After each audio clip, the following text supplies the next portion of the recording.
जब भी देश में कोई नया पुल या फ्लाईओवर बनता है तो आमतौर पर गर्व महसूस होता है। लेकिन सोचिए, क्या हो अगर लोग तारीफ करने के बजाय उन पर सवाल उठाने लगें या फिर उनका मजाक उड़ाने लगें। आज हम भारत के कुछ ऐसे ही नए इंजीनियरिंग प्रोजेक्ट्स पर हुई एक वायरल ऑनलाइन आलोचना को समझने की कोशिश करेंगे। देखते हैं कि लोगों की इन तीखी बातों के पीछे की वजह क्या है। तो देखिए, शुरुआत ही इस लाइन से होती है। जाहिर है ये बात मजाक में और गुस्से में कही गई है, लेकिन इससे ये पता चलता है कि लोगों के मन में निराशा कितनी ज्यादा है। मतलब इसी एक लाइन से समझ लीजिए कि आगे की बातचीत किस मूड में होने वाली है। तो चलिए पहले हिस्से में देखते हैं कुछ ऐसे डिजाइन जो कॉमन सेंस या लॉजिक को ही फेल कर देते हैं। ये वो प्रोजेक्ट्स हैं जिनके बेसिक डिजाइन पर ही लोग सवाल उठा रहे हैं और हैरान है कि भाई इनको मंजूरी मिली तो मिली कैसे। पहला मामला है मुंबई का। जरा सोच कर देखिए, आप भयंकर ट्रैफिक से बचने के लिए एक चौड़े 4 लेन वाले एकदम नए फ्लाईओवर पर चढ़ते हैं और कुछ दूर जाते ही अचानक वो रास्ता 4 लेन से घटकर सिर्फ 2 लेन का रह जाता है। जी हाँ, ये कोई कहानी नहीं, एक असली सिचुएशन है जिस पर ऑनलाइन खूब बातें हो रही हैं। तो सवाल यही उठता है कि भाई ऐसा डिजाइन आखिर पास कैसे हो गया। इस पर जो ऑनलाइन कमेंट है वो अपने आप में एक जवाब है। ये कमेंट बताता है कि लोगों को यकीन ही नहीं हो रहा कि ऐसा फैसला कोई पूरे होशो हवास में ले सकता है। यहाँ देखिए समस्या कितनी साफ दिख रही है। एक तरफ है उम्मीद कि भाई फ्लाईओवर बनेगा तो सफ़र आसान हो जाएगा, ट्रैफिक से राहत मिलेगी, और दूसरी तरफ है असलियत, एक खतरनाक बॉटलनेक। बस उम्मीद और हकीकत के इसी फर्क से सारा गुस्सा और निराशा पैदा हो रही है। और ऐसा नहीं है कि ये सिर्फ मुंबई की कहानी है। जो ऑनलाइन चर्चा है उसके हिसाब से तो ये कोई एक अकेली घटना नहीं, बल्कि एक अजीब से पैटर्न का हिस्सा लगती है। अब हम कुछ ऐसे फ्लाईओवर देखेंगे जो ऐसी ऐसी जगहों पर बनाए गए जहां कोई सोच भी नहीं सकता। अब जरा लखनऊ के इस मामले को देखिए। यहाँ एक फ्लाईओवर बनाया गया जो सीधा एक घर के अंदर जाके खत्म हो रहा है। हाँ, आपने बिल्कुल सही सुना, घर के अंदर। मतलब ये एक और ऐसा उदाहरण है जो सोचने पे मजबूर करता है कि आखिर डिजाइन बनाते वक्त चल क्या रहा था। इस पर सवाल भी बिल्कुल सीधा और जायज है। क्या कोई पुल से सीधा घर में जाएगा? मतलब क्या सोचा गया था कि लोग अपनी गाड़ियां फ्लाईओवर से सीधे अपने ड्राइंग रूम में पार्क करेंगे? और रुकिए, कहानी अभी खत्म नहीं हुई है। नागपुर में एक और कारनामा देखने को मिला।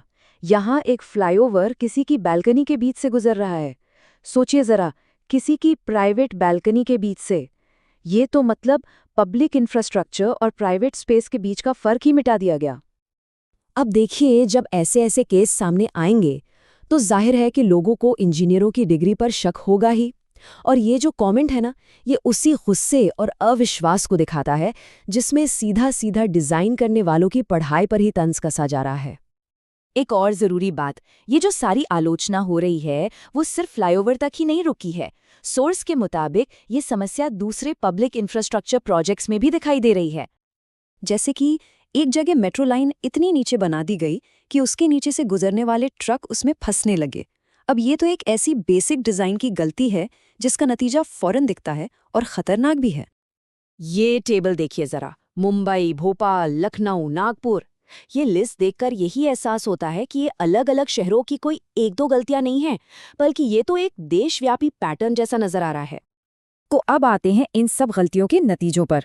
और नतीजा सिर्फ आने जाने में परेशानी नहीं है, बात इससे कहीं ज्यादा बड़ी है। बात है जनता के पैसे की बर्बादी की और लोगों की जान के खतरे की। जनता के पैसे की बर्बादी का इससे बड़ा उदाहरण क्या होगा? सूरत में एक पानी की टंकी बनाई गई ताकि लोगों को सुविधा मिले, और हुआ क्या? पहली बार पानी भरते ही वो ढह गई। और इसकी लागत जानते हैं कितनी थी? 21 करोड़ रुपए। सोचिए, 21 करोड़ की लागत से बनी टंकी जो पहली ही बार में जवाब दे गई।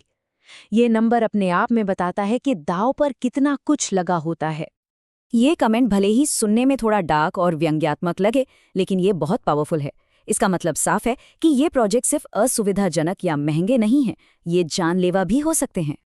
तो अब आते हैं हम अपने विश्लेषण के आखिरी हिस्से पर, जहां सारा गुस्सा और सारी उंगलियां सीधे उन इंजीनियरों और अधिकारियों पर उठ रही हैं जिन्हें इन सब के लिए जिम्मेदार माना जा रहा है।